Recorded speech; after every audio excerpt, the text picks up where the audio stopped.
वो विधवा थी पर श्रृंगार ऐसे करके रखती थी पूछो मत। बिंदी के सिवा सब कुछ लगाती थी। पूरी कॉलोनी में उनके चर्चे थे। उनका एक बेटा भी था जो अभी 9वीं कक्षा में था। पति रेलवे में थे। उनके गुजर जाने के बाद रेलवे ने उन्हें एक छोटी सी नौकरी दे दी थी। उनके जलवे अलग ही थे। 1975 के दशक में बाय कटिंग रखती थी। सभी कॉलोनी की आंटियां उन्हें परकटी कहती थी। अंश भी उस समय नया जवान हुआ था। अभी 16 साल का ही था, लेकिन घर बसाने के सपने देखने शुरू कर दिए थे। अंश का आधा दिन आईने के सामने गुजरता था और बाकी आधा परकटी आंटी की गली के चक्कर काटने में। अंश का नवयस्क मस्तिष्क इस मामले में काम नहीं करता था कि समाज क्या कहेगा। यदि उसके दिल की बात किसी को मालूम हो गई तो उसे किसी की परवाह नहीं थी।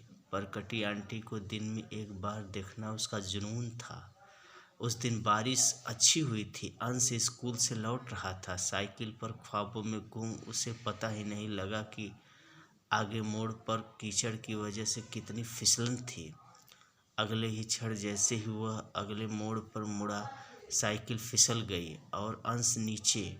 उस वक्त सामने से आ रहे स्कूटर ने भी टक्कर मार दी। अंश का सर मानो खुल गया हो।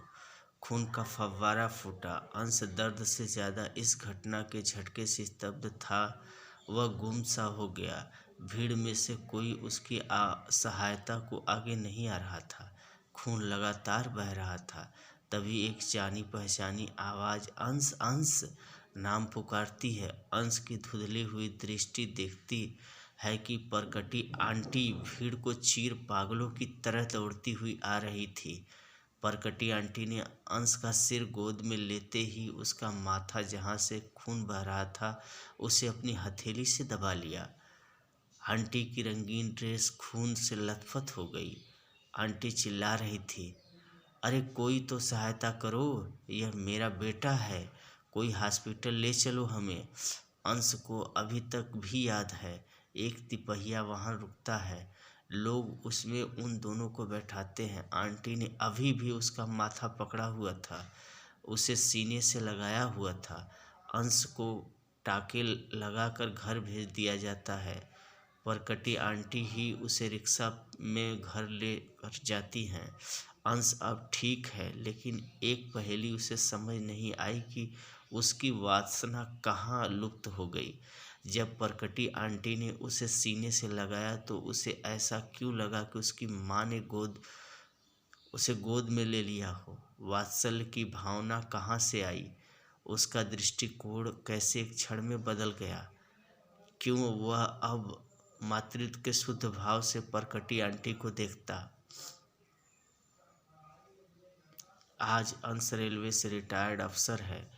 समय बीतने के लिए कम्युनिटी पार्क में जाता है। वहाँ बैठा वो आज सुंदर औरतों को पार्क में व्यायाम करते देखकर मुस्कुराता है, क्योंकि उसने एक बड़ी पहेली बचपन में हल कर ली थी। वो आज जानता है, मानता है कि महिलाओं का मूल भाव मातृत्व का ही है। वो चाहे कितनी भी अप्सरा सी दिखे, दिल से हर महिला एक माँ है।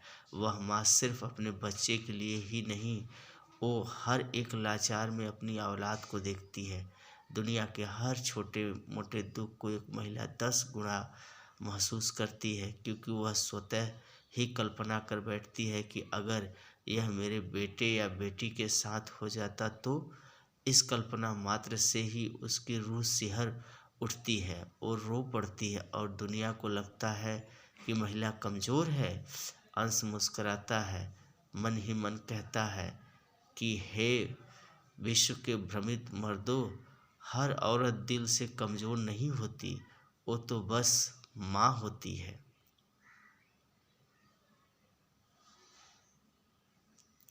हर बेटी माँ। दोस्तों, कहानी पसंद आए तो लाइक शेयर सब्सक्राइब ज़रूर करिएगा। आरजे साहिल आप लोगों का दिल की गहराई से स्वागत करता है। धन्यवाद।